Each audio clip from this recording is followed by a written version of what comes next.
सगळ्या पत्रकार मित्रांना माझा नमस्कार। आणि या पत्रकार परिषदेच्या व्हिज्युअल किंवा त्याचं प्रक्षेपण Facebook live, YouTube live, Insta live आणि बाकी माध्यमातून बघणाऱ्या सगळ्या माझ्या नागरिकांना, माझ्या भिवंडी वाडा मनोर महामार्गातल्या माझ्या सगळ्या बांधवांना माझा नमस्कार। आजची पत्रकार परिषद कोणत्याही प्रकारचं सेलिब्रेशन, आनंद, उत्सव किंवा कोणावर टीका करण्यासाठी अजिबात नाही। 30 सप्टेंबर रोजी जे आंदोलन, आमरण, उपोषण मी सुरू केलेलं भिवंडी जन आंदोलन समितीच्या माध्यमातून माझे सगळे सहकारी आणि मी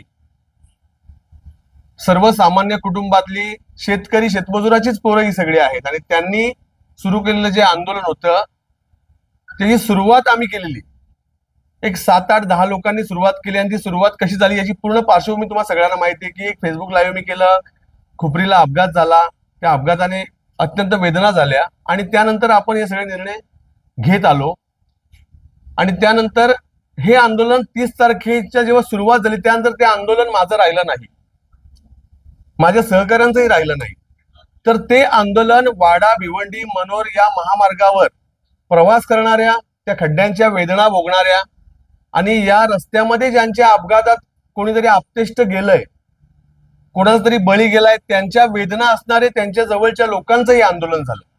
आणि तुम्हा सगळ्यांना मला सांगायला अभिमान वाटेल की एका किरकोळ आणि सामान्य माणसाने सुरू केलेलं आंदोलन, या 4 दिवसाच्या आंदोलनात तब्बल 10,500 लोकांनी या आंदोलनाला प्रत्यक्ष येऊन पाठिंबा दर्शवला। त्यामध्ये राजकीय पुढारी किरकोळ असतील, बोटावर मोजण्या इतके असतील, पण ज्यांचा राजकारणाशी काडी मात्र संबंध नाही, मग ते रिक्षावाले असतील, ओमनीवाले असतील, भाजीवाले असतील, टपरीवाले असतील, भंगारवाले असतील, अगदी सर्वसामान्य माणूस या रस्त्याने प्रवास करणारा की जो ट्रकचा ड्रायव्हर आहे, टेम्पोचा ड्रायव्हर आहे, मराठी आहे, अमराठी आहे, हिंदू आहे, मुस्लिम आहे, ख्रिश्चन आहे, शीख आहे, ईसाई आहे, माझा आदिवासी बांधव आहे, माझा बौद्ध बांधव आहे, माझा कुणबी बांधव आहे, माझा आगरी बांधव आहे, माझा कोळी बांधव आहे, सगळ्यांनी या आंदोलनामध्ये प्रत्यक्ष सहभाग नोंदवला। आणि हे मी तुम्हाला वेगळं सांगायला नको, हे सगळ्यांनी तुम्ही लाईव्ह बघितलं, कारण आपलं पूर्ण आंदोलन हे लाईव्ह होतं। यामध्ये वकील बांधव आले, शिक्षक आले, डॉक्टर्स आले, विद्यार्थी आले, शालेय विद्यार्थी आले। पोलिसांना फक्त अडचण आहे आपल्या आंदोलनात प्रत्यक्ष सहभाग नोंदवायची, कारण त्यांच्यावर जबाबदारी आणि शासकीय सेवेतल्या लोकांना अडचण आहे, त्यामुळे त्यांनी आपल्याला अप्रत्यक्षरित्या एक पाठिंबा दिला की बाबा आम्ही प्रत्यक्ष लढू शकत नाही, पण तुम्ही ज्या प्रश्नावर काम करता त्या माझ्या वेदना आहेत, त्या आमच्या वेदना आहेत। मी तुम्हाला पत्रकार मित्रांना सांगू इच्छितो की मला वाटते आपल्या ठाणे जिल्ह्यात किंवा महाराष्ट्रातलं मला माहित नाही, पण आपल्या ठाणे पालघर जिल्ह्यामध्ये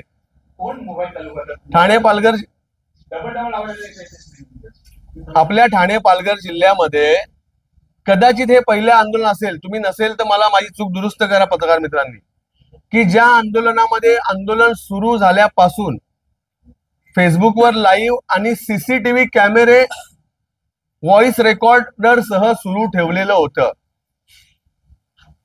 आणि व्हॉइस रेकॉर्ड, सीसीटीव्ही फुटेज लावून अत्यंत पारदर्शकपणे केलेलं हे आंदोलन तुम्हाला सगळ्यांना माहिती आहे, तुम्ही सगळ्यांनी बघितलं। या आंदोलनामध्ये आम्हाला यश मिळालं, आम्ही जिंकलो। आपल्या ज्या 5-6 मागण्या होत्या त्यातल्या आपल्या जवळपास सर्व मागण्या मान्य झाल्या, तत्वतः मान्य झाल्या आणि काही मागण्यांबाबत आराखडा ठरला। प्रमोद पवार जिंकला नाही। एका क्षणासाठी असं गृहीत धरा की प्रमोद पवार नावाचा व्यक्ती हारला, कारण मी बोंबलून थकलो आणि अजूनही जर लोकांना प्रश्न असतील तर प्रमोद पवार हारला। पण जिंकलं कोण? तर या आंदोलनात सहभागी झालेला प्रत्येक जण आणि या आंदोलनाला अप्रत्यक्षरित्या पाठिंबा देणारा, सकारात्मक पाठिंबा देणारा, भिवंडी वाडा मनोर रस्त्यावर प्रवास करणारा प्रत्येक जण जिंकला। तुम्ही माझ्या समोर असेल, तुम्ही सगळे पत्रकार मित्र जिंकले, कारण तुम्हीही तुमच्या चॅनलवर, तुमच्या पेपरच्या डेस्कवर, हेड ऑफिसला डायरेक्ट इनडायरेक्ट प्रेशर असतात, मलाही कल्पना, मी पत्रकारिता केले, तर सगळा प्रेशर जुगारून तुम्ही माझ्या बातम्या केल्या। ज्याला मोठ्या चॅनलला जमलं नाही त्याने त्याच्या युट्यूब चॅनलला तरी बातमी केली, त्यामुळे तुम्ही सगळे जिंकले आणि या विजयाचं श्रेय तुम्हा सगळ्यांना अर्पण करण्यासाठी आम्ही इथं आलेलो आहे। जे काही आंदोलनात जर यश मिळालं असेल तर ते सगळं यश मी जनतेच्या पदरात टाकण्यासाठी तुमच्या समोर आलेलो आहे। आणि जो काही त्यातला पराभव असेल तो पराभव प्रमोद पवारचा आहे आणि तो पराभव स्वीकारायला मी इथं बसलेलो आहे. मित्रांनो, आपण महत्वाची मागणी केलेली जी पहिली मागणी होती आपली की भिवंडी माढा महामार्गाची तातडीने आणि दर्जेदार दुरुस्ती करावी. पहिल्याच दिवशी उपोषणाच्या समारोपाच्या पहिल्याच दिवशी भिवंडी वाडा रस्त्यावर जी मागणी आपण केली आणि ती ऑन कॅमेरा आहे की 4 टीम कराव्या दुरुस्तीच्या. भिवंडी ते अंबाडी 4 टीम करायच्या आणि वाड्यापासून अंबाडीपासून वाड्यापर्यंत मनोरपर्यंत 4 टीम करायच्या, कारण मनोरमध्ये एवढं काम नाहीये आणि इकडे बराचसा पॅच हा कॉन्क्रीटचा झालेला आहे. तर त्या पद्धतीचं नियोजन करून आजही आम्ही एक उपोषण आश्वासन समिती नावाचा ग्रुप केला आणि त्या ग्रुपमध्ये आम्ही सगळे अधिकारी आणि ठेकेदारांना त्यामध्ये समाविष्ट करून त्यांच्या अपडेट्स आम्ही दिवसभर घेत राहतो. उपोषणाच्या दुसऱ्या दिवशी भिवंडी जन आंदोलन समितीची माझी सगळी टीम आम्ही 3-4 गाड्या घेऊन या रस्त्यावर प्रत्येक ठिकाणी पाहणी केली की खड्डे कुठे भरलेत, कसे भरलेत. आणि खड्डे भरण्याचं मेथड तुम्हाला सांगतो की काही ठेकेदारांनी रस्त्यावरची डांबर काढून विकली, याची साक्षीदार तुम्ही पण आहेत. जे लोकांना सांगतात चोर, त्यांनी त्या रस्त्यावरची डांबर त्याची किंमत तुम्हाला सांगतो मी, 600 रुपये डंपरने विकली. तुम्ही जाऊन वाड्याच्या रस्त्याच्या हायवे चेक करा, प्रत्येक रस्त्याच्या साईडला प्रायव्हेट प्रॉपर्टीमध्ये भरण्या झाल्या डांबरीच्या, झाल्यात की नाही मला सांगा. त्या भरण्या कोणी गेल्या तर ज्यांनी रस्त्याचं आधीचं पॅचवरचं काम घेतलं आणि काही ठिकाणी ही इगल इन्फ्रास्ट्रक्चर कंपनी यांनी रस्त्यावरची डांबर अक्षरशः विकली. आणि जेव्हा मी आवाज उठवला आणि मी विरोध केला तेव्हा ती डांबर विकणं बंद झालं. आणि मग त्याला एक मिलिंग मशीन येते की डांबरचा पॅच मिल करायचा, त्याची पावडर करायची आणि तो खड्ड्यांमध्ये टाकला आणि त्याच्यावर जर रोलिंग केलं, कॉम्पॅक्टिंग केलं तर खड्डा लगेच उधळत नाही. नुसता जीएसबी टाकला, नुसती खडी टाकली तर खड्डा लगेच उधळतो. आता तुम्हाला मी गुगल फोटो आज शेअर केलेले आहेत की त्यामध्ये डांबराचं जे मिलिंग मटेरियल आहे, स्क्रॅपिंग मटेरियल आहे ते टाकून कॉम्पॅक्टिंग सुरू आहे आणि त्यामुळे तुर्तास तरी माझ्या जनतेला, माझ्या बांधवांना रिलीफ मिळाली. त्यानंतरची आपली मागणी होती की 803 करोडची इगलचे टेंडर घेणाऱ्या इगल कंपनीने भिवंडी आणि वाड्याला ऍट अ टाइम सायमल्टेनियसली एकाच वेळी 4 ठिकाणी काम चालू करायचं. हे 4 स्पॉट आम्ही काल व्हेरीफाय केले. त्या ठिकाणी भिवंडीच्या विश्वभारती फाट्याजवळ असेल, अनगाव जवळ असेल, मापोली जवळ असेल, वारीट जवळ असेल, हे 4 पॅच आयडेंटिफाय करून दुरुस्तीचं वेगळं काम, खड्डे भरायचं आणि त्याचबरोबर जो कॉन्क्रीटचा रस्ता त्यांनी केलाय तो विहित वेळेत पूर्ण व्हावा म्हणून त्यासाठी त्यांनी वेगळ्या टीम कराव्या. आणि हे काम टाइम लिमिटमध्ये कसं होईल, हे काम तातडीने कसं होईल, यासाठी त्यांनी त्यांच्या कामाचा आराखडा आम्हाला द्यावा, ही मागणी आपली होती. आणि ती मागणी तशाच पद्धतीने पूर्ण होऊन सगळे अधिकारी, माननीय खासदार साहेब जे उपोषण सोडवण्यासाठी विनंती करण्यासाठी आलेले डॉक्टर हेमंतजी सौरा आणि सगळ्या जनतेसमोर या मागण्या मान्य झाल्या. तसं आपण त्यांच्याकडनं कमिट करून घेतलं. नवीन टेंडरच्या जे काम 800 करोडचं आहे ते त्यात पारदर्शकता असावी, कोणाला चोऱ्या करता येऊ नये, कोणाला दलाली खाता येऊ नये, कोणाला कंपनीला ब्लॅकमेल करायची वेळ येऊ नये, म्हणून आपण या 800 कोटीच्या टेंडरवर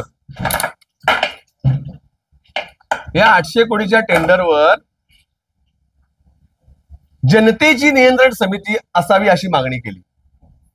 आतापर्यंत ही मागणी कोणीच केलेली नाहीये.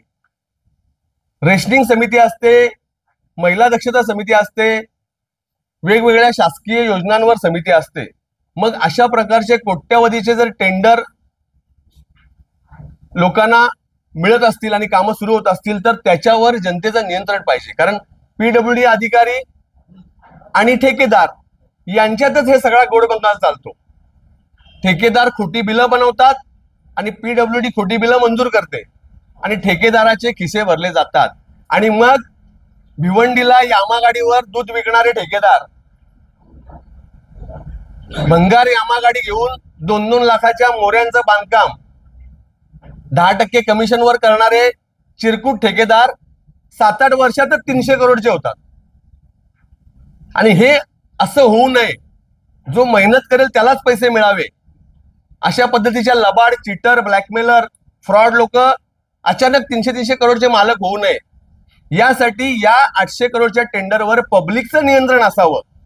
म्हणून मी मागणी केली ती बघा पटते का तुम्हाला, जी मी 2ही जिल्ह्याच्या जिल्हाधिकारी महोदयांशी बोललो, बांधकाम मंत्र्यांशी बोललो त्या उपोषणाच्या स्टेजवरून आणि राज्याच्या मुख्य इंजिनियरशी, आपल्या कोकणाच्या मुख्य इंजिनियरशी बोललो, सीईनशी बोललो की या कमिटीवर प्रांतांना अध्यक्ष करावं वाडा आणि भिवंडीच्या. त्या कमिटीवर आमच्या तालुक्यातले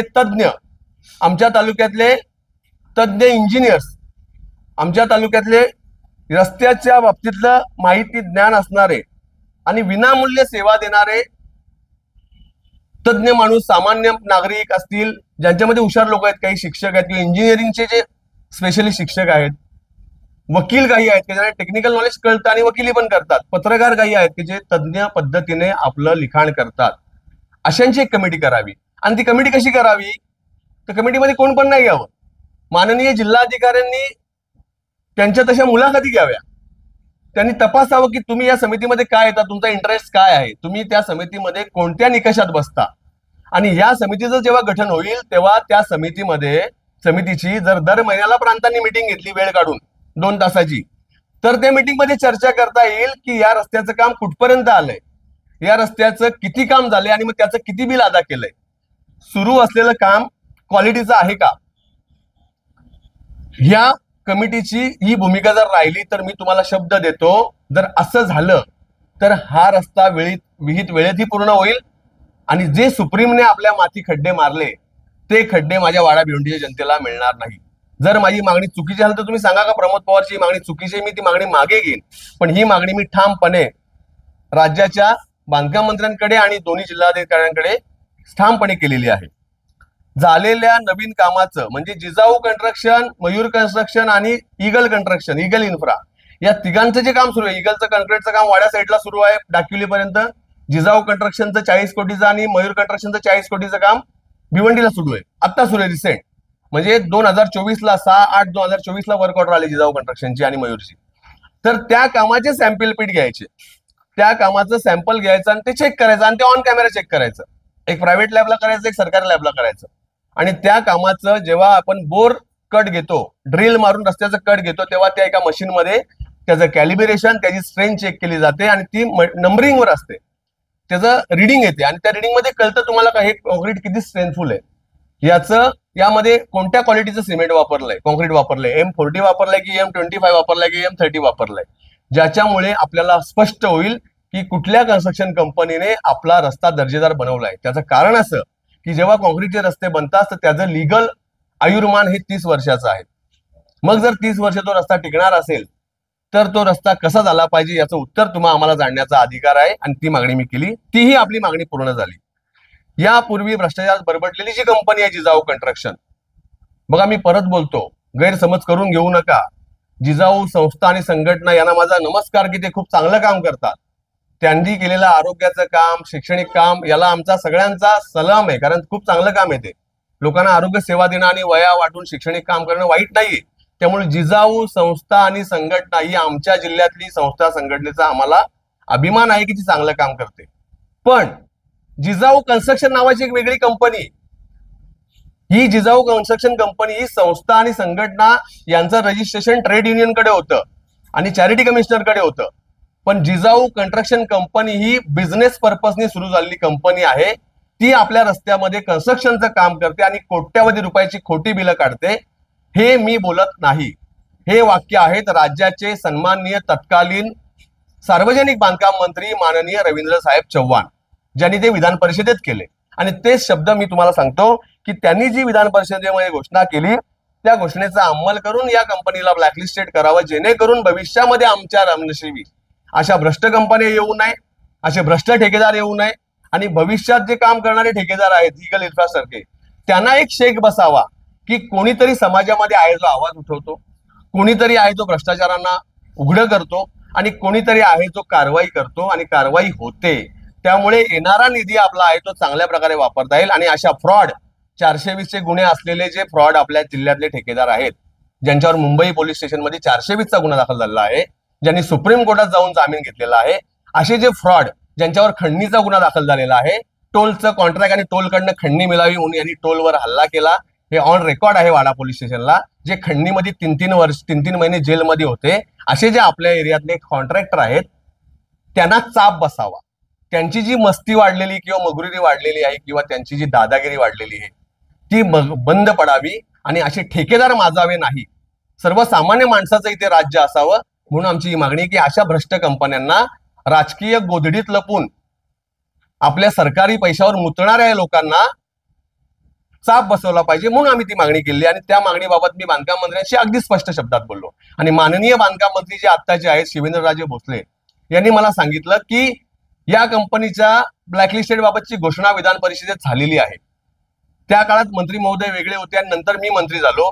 माझ्या काळात यांच्यावर निर्णय घेण्यासाठी एक चौकशी समिती आम्ही नेमलेली आहे. त्याचा आणि गुणनियंत्रक मंडळाचा अहवाल आम्ही प्रतीक्षेत आहोत. तो अहवाल झालेला आहे पण त्यांच्यापर्यंत पोहोचलेला नाही आणि तो अहवाल येताच आम्ही यांच्यावर कारवाई करू. म्हणजे कारवाईचे अधिकार राखून आपण उपोषण स्थगित केलेलं आहे. उपोषण संपवलेलं, आंदोलन संपवलेलं नाही. त्यामुळे जे काही, आणि मी जे तुम्हाला वाक्य बोलतो ते वाक्य रायटिंग मध्ये माझ्याकडे आहे, त्याची कॉपी मी तुमच्याकडे दिलेल्या फोल्डरमध्ये दिलेली आहे. त्यामुळे ही मागणी, आणि एकदम शेवटची आणि महत्वाची मागणी होती की या रस्त्याची श्वेतपत्रिका काढा. आता श्वेतपत्रिका शब्दच अनेक लोकांना कळलेला नाही. जे याच्यावर वायफळ चर्चा करतात त्यांना श्वेतपत्रिका जाऊन नसेल कळला तर आपल्याकडे ChatGPT आहे, गुगल आहे, ग्रॉक्स आहे, नवीन नवीन ऍप्लिकेशन आलेत. श्वेतपत्रिका म्हणजे व्हाईट पेपर. एखाद्या भ्रष्टाचारावर, एखाद्या प्रश्नावर, एखाद्या घोटाळ्यावर जेव्हा ओरड होते तेव्हा सरकार, केंद्र सरकार, राज्य सरकार, एखादी संस्था, एखादी प्रायव्हेट NGO किंवा एखादं जिल्हाधिकारी किंवा जिल्हा परिषद हे त्या प्रश्नावर श्वेतपत्रिका काढतात आणि त्या घटनेबाबत असलेले समज गैरसमज दूर करून सत्य लोकांसमोर आणतात, सत्य आकडेवारी आणतात. म्हणून मी बोलत असतो की सुप्रीम इन्फ्रास्ट्रक्चरचं कॉन्ट्रॅक्ट, सुप्रीम इन्फ्रास्ट्रक्चरचं संपादन, त्यामध्ये झालेला शेतकऱ्यांवरचा अन्याय, मोबदल्यापासून वंचित राहिलेले शेतकरी, ठेकेदारीमध्ये झालेला गोंधळ, कामाशी झालेली क्वालिटीची घसरण आणि नंतर मिळालेले 19 नंतरचे सगळे कॉन्ट्रॅक्ट्स, हे सगळे आकडे एकत्र आले पाहिजेत. त्यामुळे यांना, चोरांना खोटे खुलासे करण्याची संधी मिळता कामा नये. जनतेच्या हातामध्ये एक व्हाईट पेपर पाहिजे की ज्यामध्ये कोणी किती पैसे या रस्त्यावर काढले याचा पूर्ण तपशील असेल, कोणाला किती कारवाई झाली याचा तपशील असेल, कोणाच्या बद्दल काय चर्चा झाली, कोणाला कुठले तक्रारी, कुठल्या नोटिसी बजावल्या. म्हणजे वाडा भिवंडी रस्त्यामधला चोर कोण आहे, वाडा भिवंडी रस्त्यामधला ब्लॅकमेलर कोण आहे, वाडा भिवंडी रस्त्यावर आपले खिसे कोणी भरले, वाडा भिवंडी रस्त्यासाठी खंडणी मागायला टोल नाक्यावर सुप्रीम असताना कोण गेलेला आणि कोणावर खंडणीचा गुन्हा टाकून त्याला तुरुंगात डांबलं, पोलिसांनी फटके टाकून तुरुंगात डांबला आणि 3 महिने जेलला गेला, सेंट्रल जेल की आदरवाडी जेलला, हा कोण आहे. आणि यातले त्याच्यासारखे अजून चोर कोण आहेत, याच्यासारखे कोण नेते याच्यात हात कोणाचा बरबटलेला आहे, एवढं स्पष्ट सांगणारा तुम्हाला एकमेव माणूस इथे भेटेल, तो प्रमोद पवार. कारण प्रमोद पवारचे हात बरबटलेले नाही म्हणून एवढा ठामपणे मी बोलतो. आणि हे उघड होऊ दे, जनतेसमोर येऊ दे की आमच्या रस्त्याची भाड कोणी खाल्ले. कारण मी ही 6 मागण्या माझ्या पूर्ण झालेल्या आहेत, मान्य झालेल्या आहेत. श्वेतपत्रिकेसाठी जिल्हाधिकारी महोदयांनी वेळ मागितलाय, प्रस्ताव मागितलाय. आता जनतेने ठरवावं की आंदोलनात जनता जिंकली की नाही. प्रमोद पवार नाही जिंकला, आंदोलनामध्ये जनता जिंकली. जी माझ्यासोबत लढायला जनता होती ती जनता जिंकली. जी 10,500 लोक जागेवर होते, वेगवेगळ्या वेळेत आलेले, आणि ज्या शेकडो लोकांनी, लाखो, 1,75,000 लोकांचे व्ह्यूज होते या आंदोलनाला. म्हणजे ती लोक अप्रत्यक्षरित्या आपल्याला बघत होती. त्या 75,000पैकी 5,000 हे लबाड, बदमाश आणि आपलं आंदोलन अयशस्वी होण्यासाठी होते. पण 1,70,000 लोक आपल्याला बघत होती की ही पोरं तळमळतात, ही तडफडतात, ही इथे संघर्ष करतात, यांच्या पाठीशी कुठलंही बळ नाही. त्यांना साथ देण्यासाठी लोक होती. अनेक लोकांनी दसऱ्याला गोड जेवण केलं नाही. मला फोन मेसेज आले की तुम्ही पोरांनो रडता, तर आम्हाला दसऱ्याचं गोड जेवण काय जाईल. त्या लोकांचं हे आंदोलन आहे, त्यांचं हे यश आहे आणि मी ते यश आज तुमच्या समोर जनतेला अर्पण करतो. आणि जनता या लढ्यात जिंकली. प्रमोद पवार हरला असं मी मान्य करतो, पण जनता जिंकली. सर्वसामान्य जनता जेव्हा रस्त्यावर उतरते, प्रत्यक्ष लढायला तयार होते, फक्त व्हॉट्सअपवर गप्पा हाणत नाही, संध्याकाळी बायकोला मच्छी आणि कोथिंबीर आणून देऊन सोफ्यावर बसून रस्त्यावर चर्चा करत नाही, प्रत्यक्ष आपलं काम धंदा टाकून, आपली मजुरी बुडवून त्या आंदोलनाच्या ठिकाणी रस्त्यावर येऊन बसते, ती जनता. नाही तर उंटावून शेळ्या हाकणारे बरेच आपल्याकडे. कारण 299चा रिचार्ज टाकला की महिनाभर काहीही जोडता येतं, त्याला काय बंधन नाही. त्यामुळे त्यांच्यासाठी नाही ही जनता. जी मजूर वर्ग, माझा आदिवासी कष्टकरी बांधव, माझा बौद्ध बांधव, व्यापारी, आगरी, कोळी, कुणबी बांधव, सगळ्या जाती धर्माच्या लोकांनी, माझ्या मुस्लिम बांधवांनी तिथे येऊन पाठिंबा दिला. त्यामुळे त्या सगळ्यांसाठी हे आंदोलन मी समर्पित करतो. आता आपण महत्वाच्या मुद्द्यावर येऊ की फक्त या कामाच्या बाबतीत बोलून मला कन्स्ट्रक्टिव्ह बोलायचं आहे, मला कोणावर टीका नाही करायची, कोणाबद्दलही मला माझं तोंड खराब करायचं नाही. पण आताच पत्रकार बांधवांनी एक पत्रकार परिषद घेतली अंबाडीला आणि नेमका आपल्याच पत्रकार परिषदेचा वेळ होता, त्यामुळे आपली उशिरा सुरू झाली.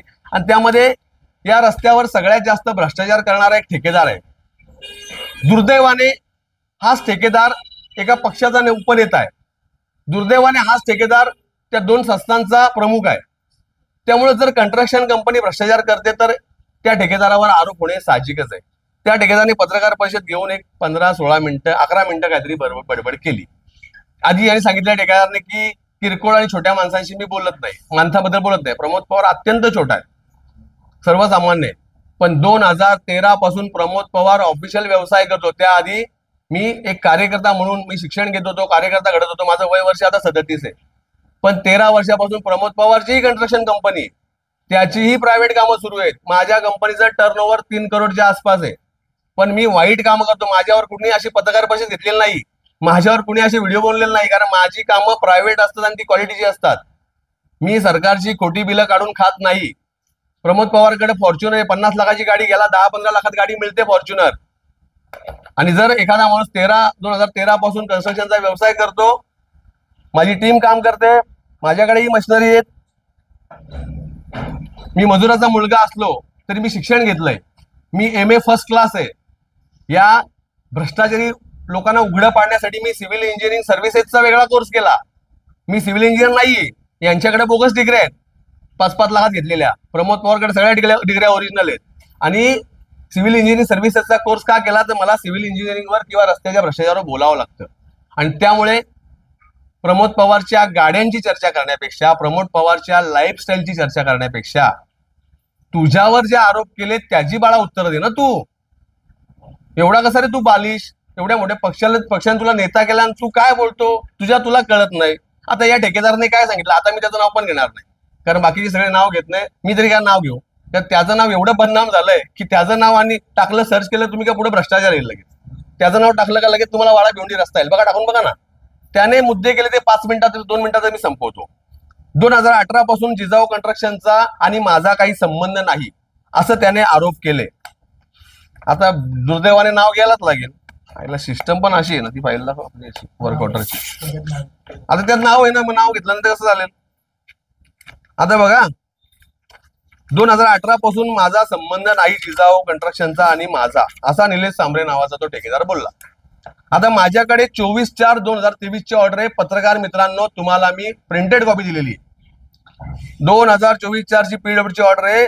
मे Jijau construction company road builder private limited proprietor mister Nilesh Bhagwan Sambare. घ्या. Construction of Wada Bhiwandi road SS 76 KM 6900 to 8900 cement concrete road and built up gutter. Jijau कंस्ट्रक्शनने गटर केलेली तुम्हाला कोणाला आठवत असेल तर मला येऊन सांगा. पण हे जवळपास 3,62,84,000 बरोबर का, 36 कोटी, 3,62,00,000 ज्याचा DLP 5 वर्ष आहे, म्हणजे 23 पासून 5 वर्ष 2028 पर्यंत यांच्याकडे दायित्व दुरुस्त आहे. हे सगळं तुम्हाला दाखवलंय मी. या अशा 5 वर्क ऑर्डर आहेत मित्रांनो. आणि या 5ही वर्क ऑर्डर या 26/4/2022 आहेत. आणि ही कामं आहेत 46 कोटीची. म्हणजे 2018 पासून जर निलेश सांबरेचा जिजाऊ कंस्ट्रक्शनशी संबंध नाही तर मग या वर्क ऑर्डर मध्ये PWDने जिजाऊ कंस्ट्रक्शन का टाकलं. एक तर निलेश सांबरेंनी PWD वर डिफॉर्मेशनची केस करावी, एक तर प्रमोद पवार केस करावी की प्रमोद पवारने खोटी माहिती पत्रकारांना दिली. माझ्याकडे माहिती अधिकार कायद्याचा आम्ही स्वच्छ उद्देशाने उपयोग करतो, ब्लॅकमेलिंग साठी करत नाही. एकही अधिकारी आमच्याकडे आणून दाखवा, खासगीत बोलणार आपण की आम्ही अर्ज टाकलाय आणि तो अर्ज मागे घेतलाय किंवा त्या अर्जावर पैसे घेतलेत. कारण आमचे पण व्यवसाय आहेत. आम्ही पण फॉर्च्युनर घेऊन फिरतो, म्हणजे काय आम्ही गोट्या खेळत नाही किंवा आम्ही गव्हर्नमेंटचे पैसे लुबाडत नाही, खोटी बिलं काढत नाही, वाईट काम करतो. आणि गव्हर्नमेंटला दाबून टॅक्स भरून पैसे कमवतो. चोऱ्या करून पैसे कमवायची आम्हाला वेळ आलेली नाही दुर्दैवाने. तुम्हाला कशी आले तेच मला कळत नाही. तर या 5 वर्क ऑर्डर मित्रांनो तुम्हाला देतो. म्हणजे पहिलंच वाक्य तो खोटा बोलला पत्रकार परिषदेत. म्हणजे एवढा खोटारडा माणूस मी माझ्या आयुष्यात बघितलेला नाही. पहिलंच वाक्य खोटं बोलला. वारेटला म्हणे अपघात झाला, FIR दाखल झाली. दुसरा मुद्दा, अरे अपघात झाला पालखण्याला, वारेटला नाही झाला. अपघात पालखण्याला झाला आणि पालखण्याला झालेल्या अपघातामध्ये यांच्याकडे कॉन्ट्रॅक्ट होता, यांच्याकडे देखभाल दुरुस्ती होती, म्हणून FIR पोलिसांनी दाखल केली. पोलीस, अरे तुमच्याकडे मंत्री आहेत, राज्याचे मंत्री आहेत तुमच्याकडे. प्रमोद पवारच्या मागे कोण नाही तुम्ही सगळ्यांनी बघितलं. आता प्रमोद पवारच्या मागे आता कोणच नाही हे तुम्ही सगळ्यांनी बघितलं. एकट्याने आणि माझ्या मित्र परिवारांनी माझ्याकडे असलेले हे माझे मित्र PN पाटील रिटायर्ड माणूस, हा माझा सहकारी सुनील लोणे, हा रुपेश जाधव, हा कल्पेश जाधव, ही सगळी माझी मित्रमंडळी सगळी सर्वसामान्य कुटुंबातली आहेत. कोणी बलाढ्य आमच्या मागे नाही. तुझ्या मागे तर मुख्यमंत्री मंत्री लेवलची माणसं आहेत ना. मग तू काय रोखू शकला ती FIR? नंतर FIR मॅन्युप्युलेट करणं, निर्दोष सुटले नाही. मी तुम्हाला पुन्हा सांगतो, अपघात झालेल्या तरुणाकडे लायसन नव्हता याचा अर्थ असा होत नाही तो महापालिके ड्रायव्हर होता कचऱ्याच्या गाडीवर, म्हणजे तो गाडी चालवत होता. त्याच्यावर अपघात हे सगळे मॅन्युप्युलेट करून FIR मॅनेज करतात, नंतर मॅनेज करतात. तपास आहे आपल्याला माहिती आहे, पण FIR दाखल झाली. खड्डा नव्हता असं सिद्ध झालं का? तो खड्ड्यात नाही पडला असं सिद्ध झालं का? त्यामुळे आमच्याशी हे शाब्दिक खेळ खेळू नका. मी पेपरवर आणि पॉइंटवर बोलतो. म्हणजे तुझे 2 मुद्दे फोडले आपण. 19-20 ला आम्ही बोलतो 1 कोटीचं काम केलं. 2022-23 ला यांनी 46 कोटी रुपये घेतलेले आहेत रस्त्याच्या दुरुस्तीसाठी फक्त. त्यामुळे तिसरा मुद्दाही मी खोडून टाकतो पुराव्यानिशी. बघा, चौथा मुद्दा होता याचा की खालचे थर खराब होते म्हणून कुडूसचं सॉइल स्टॅबिलायझेशन केलं. माझ्याकडे कुडूसचे सगळे पत्रकार मित्र आहेत. सॉइल स्टॅबिलायझेशन केल्यावर तुम्ही ज्या बातम्या केल्या त्याच्या कात्रणं माझ्याकडे आहेत. दर्जेदार काम, प्लास्टिक कोटेड काम, एवढं भारी काम आमच्या संस्थेने केलं. अरे संस्थेने नाही केलं, ते PWDने केलं बाळांनो. PWDचे तुम्ही दाबून पैसे आणले. आता मी तुम्हाला सांगतो, सॉइल स्टॅबिलायझेशन याचा अर्थ असा मृदा पृथ्थीकरण, मातीचं पृथ्थीकरण करून स्टॅबिलाइज करून त्याचं काम करणं. बघा तुम्हाला किती लबाडी यांची. हे बाकी ठिकाणी आरोप करतात सुप्रीमचा थर खराब. अरे सुप्रीम तर भ्रष्टच होती, पण सॉइल स्टॅबिलायझेशन साठी यांना जवळपास 1 किलोमीटरच्या पॅचसाठी 20-20, 25-25 करोड रुपये मिळतात. ते कशासाठी मिळतात तुम्हाला सांगतो की सॉइल स्टॅबिलायझेशन करण्यासाठी एक मोठी मशीन लागते. ती आपल्या ठाणे महाराष्ट्रामध्ये 2च कंपन्यांकडे, त्या 2ही कंपन्या रायगड जिल्ह्यात आहेत. त्या मशीनला खूप चांगला रेंट आहे, त्याचा खूप जास्त रेंट आहे. मग त्या कंपन्यांबरोबर हे खोटं अग्रीमेंट करतात का ही कंपनी आमची पार्टनर आहे, म्हणजे तसे टेंडर लावून घेतात. मुळात ज्यांच्याकडे ती मशीन आहे त्यांना टेंडर मिळाला पाहिजे. ही सगळी बोगस टेंडर मॅनेज प्रॅक्टिस आहे.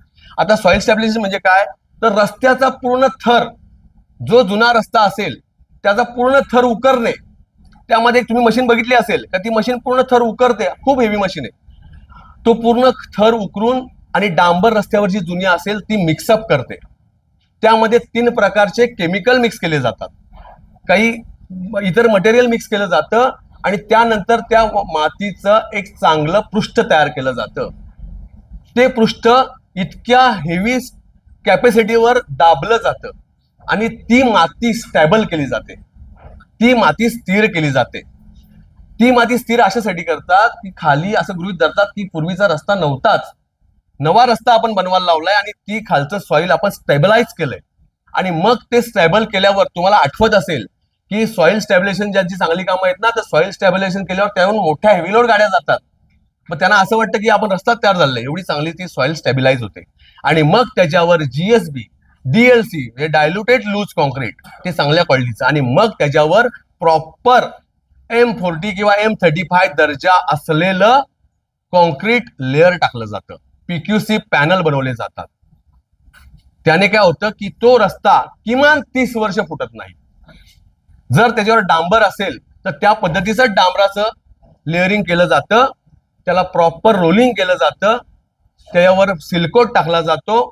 या सगळ्या प्रोसेस आहेत डांबरी आणि याच्या रस्त्याच्या, त्यामुळे रस्त्याचं लाईफ किमान 15 वर्ष वाढतं.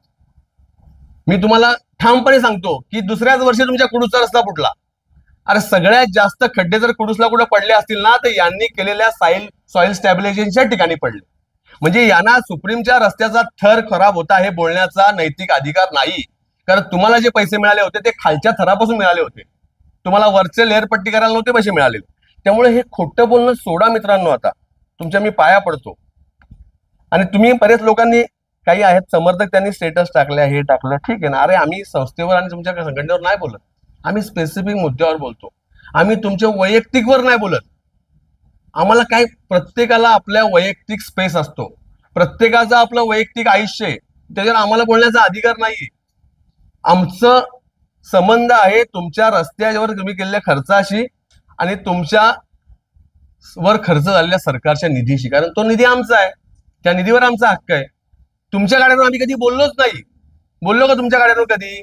तुमच्या रेंज रोव्हर कुठून आल्या, तुमच्या BMW कुठून आल्या, तुम्ही कुठली खोटी बोगस बिलं एका रात्रीत मारून BMW, मर्सिडीज आणि काय ऑडी घेतल्या हे आम्हाला पण माहिती आहे, पण आम्ही ते नाही बोलत. आमची गाडी व्हाईट पेपर, व्हाईट पैसे भरून स्वतःच्या कष्टाचे जुन्या गाडीचे पैसे येऊन 15 लाख रुपये डाऊन पेमेंट करून घेतलेली माझी फॉर्च्युनर आहे, जिला 51,000 रुपये हप्ता आहे. हे मला सांगायची गरज नाही, हे लोकांसाठी, त्या हरामखोरासाठी नाही सांगत मी, लोकांसाठी सांगतो. कारण लोकांमध्ये त्याच गैरसमजामुळे आंदोलन कमजोर होतं. प्रमोद पवारने जुनी गाडी 11 लाखाला विकून त्या 4 लाख रुपये टाकून 15 लाखाची फॉर्च्युनर लोनवर घेतलेली आहे, 15 लाख भरून. आणि जिचं HDFC बँकेचं लोन आहे, चौकशी करावी. मधुबन टोयोटा नावाचं मुंबई शोरूम आहे आणि मग HDFC बँकेचं लोन आहे आणि त्या लोनचा हप्ता आहे 51,500 रुपये, जो दर महिन्याला माझ्या अकाउंट मधून जातो. गाडीचं डाऊन पेमेंट माझ्या अकाउंट मधून ऑफिशियली गेलेलं आहे RTGS ने. ब्लॅक व्यवहार आपण करतच नाही, पण व्हाईट पैसे एवढे चांगले कमवतो की मी फॉर्च्युनर घेऊन फिरतो ना, माझ्याबरोबर 3 गाड्या असतात. व्हाईट पैसे एवढे चांगले कमवतो मी. विचार करा, ब्लॅक पैसे मी किती चांगले कमवले असते. यांच्यासारख्या चोऱ्या केल्या असताना तर मी आता हेलिकॉप्टर घेतला असता, सेकंड तरी घेतला असता. पण आता मी जे फिरतो, माझी जी लाईफस्टाईल आहे, ती लाईफस्टाईल मेंटेन करण्यासाठी माझ्या बापाने माझ्यावर संस्कार केलेत, माझ्या आई वडिलांनी माझ्यावर संस्कार केलेत, मला शिकवलंय. मी MA झालोय, MA फर्स्ट क्लास ME. यांनी माझ्यासमोर बसावं चर्चेला आणि माझ्या नॉलेजची तुलना यांनी करून दाखवावी. मी एज्युकेटेड आणि वेल एज्युकेटेड असल्यामुळे मला वाईट मार्गाने पैसे कमवायची पद्धत माहित आहे, कष्टाने पैसे कमवायची टेक्निक माहित आहे. त्यामुळे मला यांनी माझ्या गाड्या काढू नये. तुमच्या गाड्या आणि बाकी साड्या सोडून टाकेन तुमच्या गाड्या काढल्या तर मी तुमच्या साड्या सोडून टाकेन. त्यामुळे त्या मागे मला लागू नका तुम्ही. फक्त आपल्या मुद्द्यावर बोलूया आपण, की तुम्ही ही जी खोटं बोलता 2018 पत्रकार परिषदेत खोटं बोलता तुम्ही. अरे पत्रकार परिषदेत तरी खोटं बोलू नका. गणपती आणि नवरात्रीत तुम्ही व्हिडिओ स्टेटसला टाकता, त्यात खोटं बोलता. पत्रकार परिषदेत तर खरं बोला मित्रांनो. माझ्याकडे वाईट पुरावे आहेत, हे कॅमेरा समोर दाखवतो मी. 2024च्या वर्क ऑर्डर आहेत, 23च्या वर्क ऑर्डर आहेत, 22च्या वर्क ऑर्डर आहेत आणि 18 पासून म्हणे माझा संबंध नाही. त्यामुळे आपण हे का बोलतो की हा भ्रष्टाचार झालेला आहे आणि या भ्रष्टाचारावर कारवाई झाली पाहिजे, एवढाच माझा मुद्दा आहे. ईगल बद्दल आरोप केला. आता किती कन्फ्युजिंग होतं बघा ते. ईगल, मराठी काय संबंध आहे का? माझ्या इथे पत्रकार परिषद घ्यायला आलेल्या पत्रकारांमध्ये 3-4 पत्रकार अमराठी आहेत, हे मला माहिती आहे. ते अमराठी आहेत म्हणून ते गुन्हेगार नाही आहेत. ते आणि आम्ही एका ताटात खातो. इथे माझ्या आंदोलनाला सपोर्ट करणारे 30% अमराठी होते, पण ते बिचारे आले कारण ते रस्त्याने प्रवास करतात. आपण मराठी भेद मानत नाही. आता तुम्हाला मी धक्कादायक गोष्ट सांगतो बघा, हा व्हिडिओ सेपरेट करून दाखवा. त्याच्याच पत्रकाराने तो कसा फसलाय ते बघा. लबाड माणसाचं असं असतं, लबाड लांडगे जेव्हा ढोंग करते ना तेव्हा असं फसतंय. त्याने पत्रकार परिषदेत सांगितलं की 16 सप्टेंबरला आम्ही तक्रार केलेली आहे की ईगल कंपनीचे जास्त बिल काढलं. तुम्ही सगळ्यांनी मला प्रामाणिकपणे सांगाव, बाळ्या मामांची व्हिडिओ व्हायरल झाली, पोस्ट व्हायरल झाली, त्याच्या आधी ईगल इन्फ्राला पैसे नव्हते अशी ओरड झाली, ईगल इन्फ्राला पैसे नाही म्हणून काम बंद केले अशी ओरड झाली. तोपर्यंत आपल्याला वाटायचं की ईगल इन्फ्राला पैसे नाही भेटले आणि बाळ्या मामाने 19 सप्टेंबरला ती पोस्ट टाकली की त्यांना पैसे 135 करोड मिळाले. बरोबर आहे. तोपर्यंत सगळे शांत.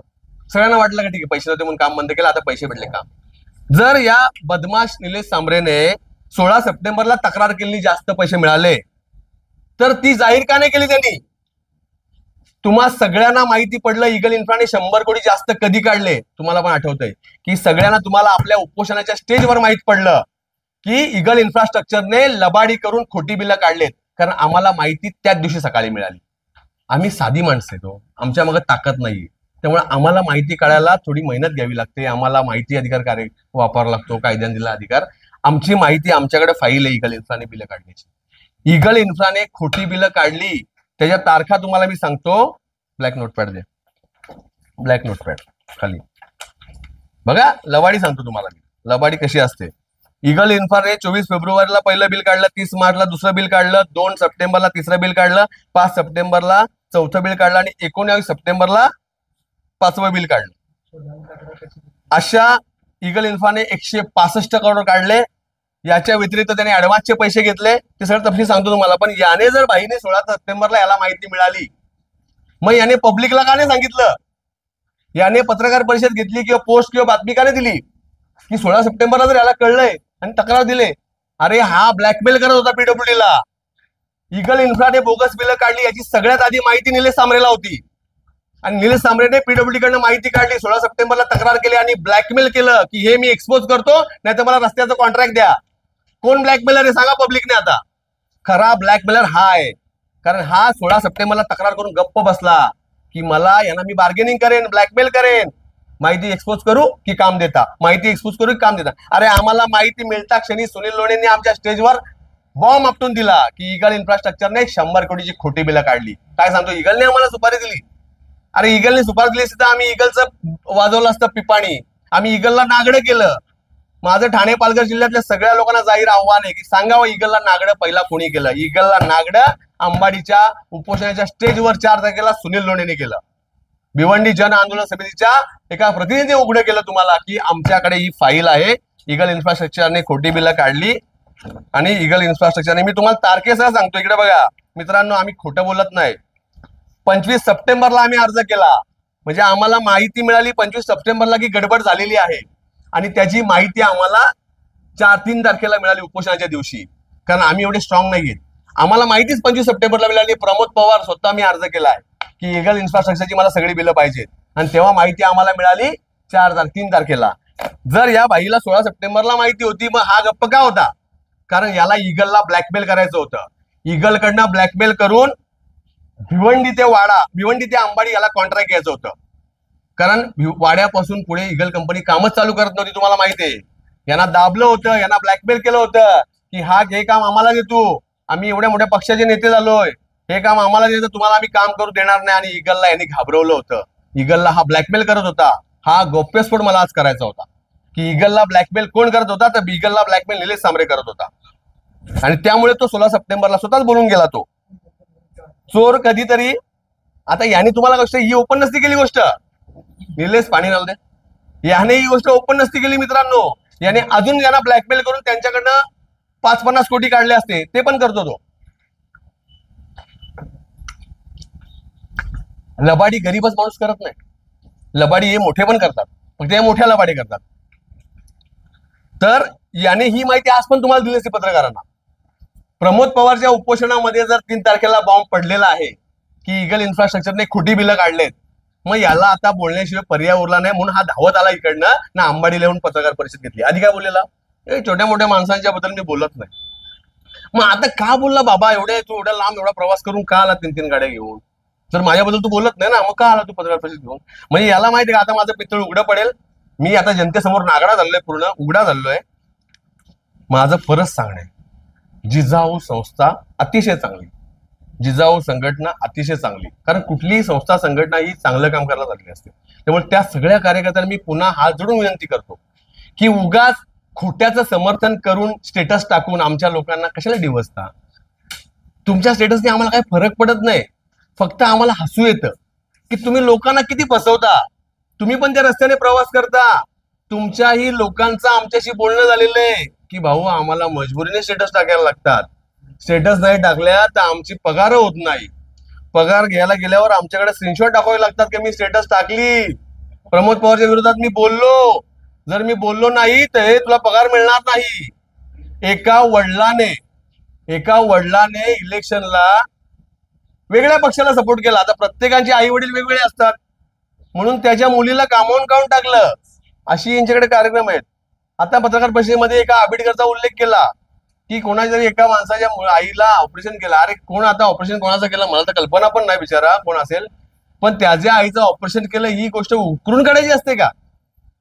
50 पेक्षा जास्त लोकांचे ऑपरेशन केले आम्ही, 50 पेक्षा जास्त. कुठे कुठे नेऊन केले आम्हाला माहिती आहे, आमच्याकडे केले, पण एक साधी पोस्ट टाकली नाही. 25 बेडचं मोफत हॉस्पिटल चालतो, बंद पडले बोलतो येऊन बघ चालू हॉस्पिटल आहे, पण आम्ही आमच्या क्षमतेने करतो, कारण आम्ही चोऱ्या माऱ्या करून हॉस्पिटलने चालवत. हे सगळे बसलेले आहेत ना, 10,000 रुपये महिन्याला कॉन्ट्रिब्युशन काढतात की हे 10,000 रुपये आम्ही व्यसन करत नाही, दारू पित नाही, पार्ट्या करत नाही, बॅनरबाजी करत नाही, आमचे पैसे हॉस्पिटलला आम्ही त्याला कन्व्हिन्स केले. आम्ही आमच्या व्यवसायातून 10,000 रुपये छोटी अमाऊंट आहे काढतो आम्ही आणि आमचं हॉस्पिटल चालवतो. तू ते एक ऑपरेशन केलं ते बोलून दाखवतो तू. म्हणजे त्याच्या आईचं तू 10 वर्षापूर्वी 5 वर्षापूर्वी ऑपरेशनला मदत केली म्हणून 10 वर्ष त्याने तुझ्या बाजून चांगलंच बोलायचं. अरे त्याला कळलं की लबाड आहेस म्हणून तो बोलला, ते उकरून काढलं पत्रकार परिषद. ही पद्धत बंद झाली पाहिजे. माझी सगळ्यांना विनंती की माझं तक्रार किंवा माझे आरोप फक्त कन्स्ट्रक्शन कंपनीवर आहेत. कन्स्ट्रक्शन कंपनीने जो फ्रॉड केलाय त्याचा पाठपुरावा मी करत राहणार. ठीक आहे, मी उपोषण केलं, मी माझ्या प्राणाची तयारी केली, माझी शुगर 67 झाली आणि मला उपचारासाठी दाखल करण्याचे, अटक करण्याचे प्रयत्न सुरू झाले. मग मागण्या माझ्या मान्य झाल्यानंतर या एका मागणीसाठी मुदत देऊन मी आंदोलन थांबवलं. त्यामुळे आंदोलनात काय मिळालं काय मिळालं नाही याच्यावर चर्चा करण्यापेक्षा वाडा भिवंडी रस्त्याचे खड्डे भरण्याचं काम सुरू झालेलं आहे. पण लढाई संपलेली नाही मित्रांनो. आता मी तुम्हाला जे सांगितलं ज्या कमिटीचं, त्यासाठी सगळ्या पत्रकार मित्रांना माझी हात जोडून विनंती आहे की आमच्याकडे तेवढं बळ नाही. मी आतापर्यंत माझ्याकडे असलेली सगळी माहिती पब्लिक केलेली आहे. का पब्लिक केलेली आहे? की याच्यात लफडी, कॉम्प्रोमाइज, भ्रष्टाचार करायची संधीच कोणाला ठेवायची नाही. भिवंडी वाडा महामार्गाबद्दल मी का बोलतो मित्रांनो? मी आज फॉर्च्यून मध्ये फिरत असलो तरी मी चांदीचा चमचा तोंडात घेऊन आलेलो नाही. मी कुडांच्या घरात राहिलेला पोरगा आहे. त्यामुळे तुम्ही एक रिपोर्ट काढा, माझ्याकडे अख्खी आकडेवारी आहे. भिवंडी वाडा महामार्गाच्या अपघातात कोण मेले हो? भिवंडी वाडा अपघातात आमदार खासदाराचा पोरगा मेलेला तुम्हाला आठवतंय का? भिवंडी वाडा अपघातात एखाद्या मोठ्या ठेकेदाराचा पोरगा मेलेला आठवतोय तुम्हाला? भिवंडी वाडा मनोर अपघातामध्ये गरिबाची पोरं मरतात, शेतकऱ्याची पोरं मरतात. त्यांचा मी भाऊ आहे. ज्या कुडूस नगरीत आम्ही बसलोय त्या कुडूस मधली एका गरीब टेम्पो चालकाची मुलगी गेली ना, ती एखाद्या श्रीमंताची पोरगी बाईकवर गेली नसती. ठेकेदाराची पोरगी पोलीस बंदोबस्त घेऊन गाडीमध्ये फिरते, ठेकेदाराची पोरं पोलीस बंदोबस्त फुकटचा घेऊन गाडीमध्ये फिरतात. गरीबाची पोरं मरतात ना, त्या गरीबाच्या पोरांबद्दल मला तळमळ आहे. माझा 12 वर्षाचा पोरगा व्हिडिओ करून टाकतो की माझ्या रस्त्यावरच्या खड्ड्यांमुळे मला भिवंडीच्या स्कूलमधून अंबाडीच्या स्कूलमध्ये यावं लागलं, माझी चांगली स्कूल मला बदलावी लागली. अरे छोटी छोटी पोरं बोलायला लागली रे. आणि त्या रस्त्यात मरणाऱ्या लोकांशी मी प्रामाणिक आहे.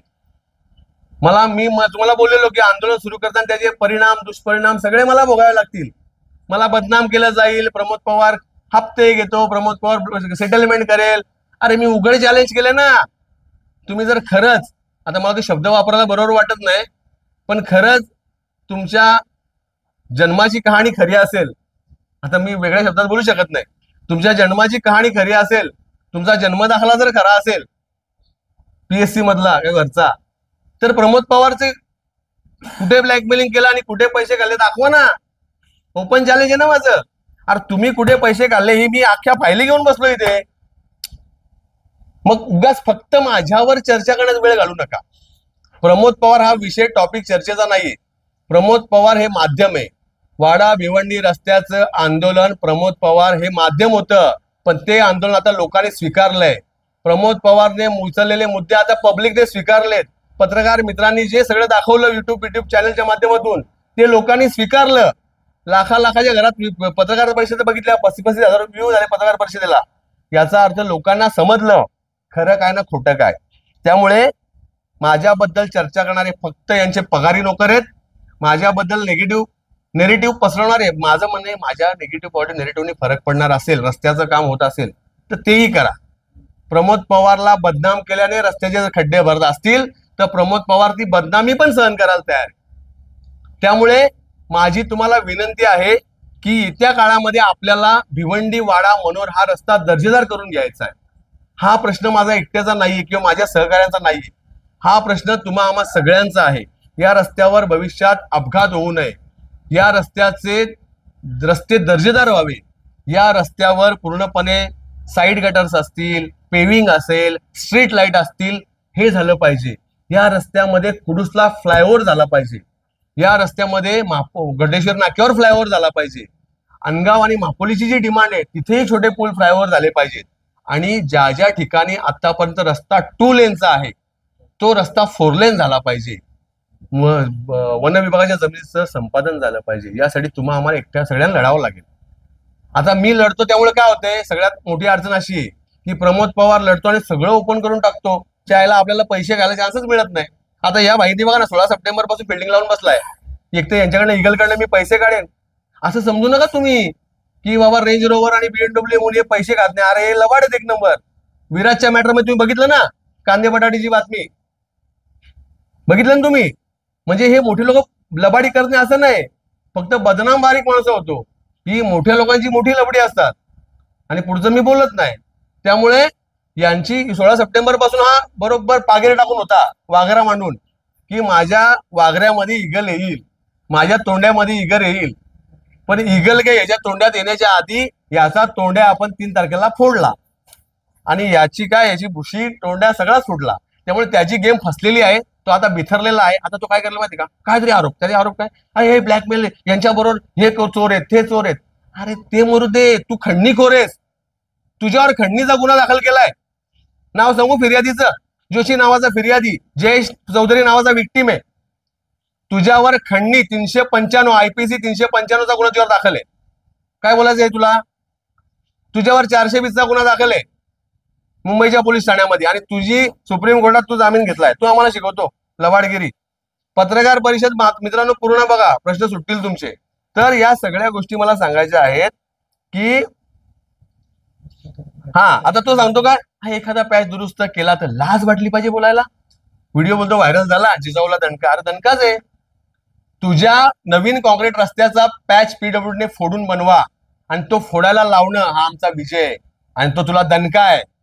तू बोगस रस्ता बनवला म्हणून तो फोडायला लावला, आणि तर उपमुख्यमंत्र्याचा माणूस, एवढ्या मोठ्या राजकीय पाठबळचा माणूस, त्याचा रस्ता फुटला असता का?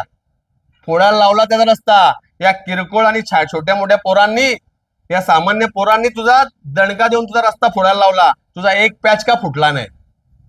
सोनार की एक लोहार की, बुंदो काय म्हणतात ते, बुंदो से गई वो हौदो से नाही आती, ही म्हण आहे. तुझा एक पॅच फोडला म्हणजे तुझा रस्ता बोगस आहे. आता तू हौदभर त्या सिमेंट होत, तुझी गेलेली बाई परत येणार नाही. आमच्या मागे लागू नको. आम्ही फाटकेत, आम्ही कफल्ल घेत, आमच्याकडे गमवायला काय नाही. पण तरी परत सांगतो, आम्ही अजून तुमच्यावर पर्सनल बोललो नाही. आमच्यावर पर्सनल बोलू नका. आमच्या गाड्या घोड्या पर्सनल काढू नका. मुद्देसूद बोला. आमच्यावर टू बी पॉइंट बोला. आमच्यावर, आम्ही रस्त्यावर बोलतो. आम्ही पर्सनलवर बोलायला आलो तर तुम्हाला परवडणार नाही. पण आमच्यावर संस्कार आहेत. आमच्यावर, आमच्या घरातल्यांचे, आई वडिलांचे, भले आमचे आई वडील गरीब असतील पण त्यांचे संस्कार आहेत आणि त्यामुळे आम्हाला त्या संस्कारात तुमच्यावर वैयक्तिक बोलण्याची परवानगी नाही. तुमच्या वैयक्तिक जीवनात तुम्ही काय करता, तुमच्या वैयक्तिक जीवनात काय घडतं काय नाही घडत, याच्याबद्दल आम्हाला बोलायचा अधिकार नाही. आमचा अधिकार काय आहे, लोकशाहीने आम्हाला अधिकार दिलाय. तुम्ही जो भ्रष्टाचार करता त्यावर आम्ही बोलणार आणि त्या भ्रष्टाचाराला आम्ही उघड करणार. तो आमचा अधिकार आहे. तो आम्हाला लोकशाहीने अधिकार, त्यासाठी आम्हाला कोणीही रोखू शकत नाही. त्यामुळे आपला जो लढाई होती ती लढाई आपण अंशतः जिंकलेलो आहे. म्हणजे आपण म्हणजे कोण, जनता. आणि रस्त्याचं काम सुरू झालेलं आहे. त्या यशावर समाधान मानण्याचं कारण नाही. भिवंडी वाडा हा रस्ता पूर्णपणे चांगला व्हावा. या रस्त्यामध्ये डेव्हलपमेंट आल्यानंतर या रस्त्यामुळे आपल्याकडे विकास व्हावा. आपल्याकडच्या बंद पडलेल्या 700 पेक्षा जास्त बंद पडलेल्या वाडा इंडस्ट्रीच्या कंपनी चालू झाल्या पाहिजेत. आपल्या तरुणांना त्या कंपन्यांतून रोजगार मिळाला पाहिजे. आपल्याकडे जिथे जिथे मोठ्या जागा असतील तिथे वेअर हाऊसेस आले पाहिजेत. त्या वेअर हाऊसेसमुळे शेतकऱ्याच्या पोराला तिथे कॉन्ट्रॅक्ट मिळाले पाहिजे, रोजगार मिळाला पाहिजे. आपल्याकडे चांगली बाजारपेठ आली पाहिजे. आपल्याकडे मुंबई वडोदराला जी कनेक्टिव्हिटी दिली, समृद्धीला जी कनेक्टिव्हिटी दिली, त्या कनेक्टिव्हिटीचा उपयोग होऊन आपल्यामध्ये वाढवण बंदर जे आपल्याकडे होतंय त्या वाढवण बंदराची कनेक्टिव्हिटी आपल्याला मिळावी. आणि आपल्या वाडा तालुका हा सगळ्यात समृद्ध तालुका आहे. ज्या तालुक्याने देशाला, जगामध्ये, मी रशियामध्ये गेलेलो मागच्या वर्षी, रशियामधल्या मॉलमध्ये वाड्याचा कोलम तांदूळ मला मिळाला. म्हणजे वाडा कोलम हे रशियामध्ये मी विकत घेतला. तिथे खूप महागडा, 1000 रुपये किलोने तो विकत घेतला. म्हणजे सांगायचं तात्पर्य काय, जगभरात ज्या वाड्याची ओळख आहे त्या वाडा तालुक्याचा, भिवंडी तालुक्याचा विकास व्हावा. आणि या विकासासाठी आम्ही कटिबद्ध आहोत. इथल्या तरुणांसाठी, शेतकऱ्यांसाठी, सर्वसामान्य जनतेसाठी आम्ही कटिबद्ध आहोत. ही पत्रकार परिषद घेऊन मी माझ्या उपोषणानंतर जे काही आमच्या पदरात पडलं ते जनतेला अर्पण करतो. आणि येत्या काळात वाडा भिवंडी रस्ता हा समृद्ध होईल, चांगला होईल, दर्जेदार होईल, यासाठी आपण प्रयत्न करू, ही ग्वाही देतो आणि थांबतो. आता मला वाटते तुमचे काही प्रश्न असतील तर त्या उत्तरा देण्याला मी तुमच्यासाठी बांधील आहे.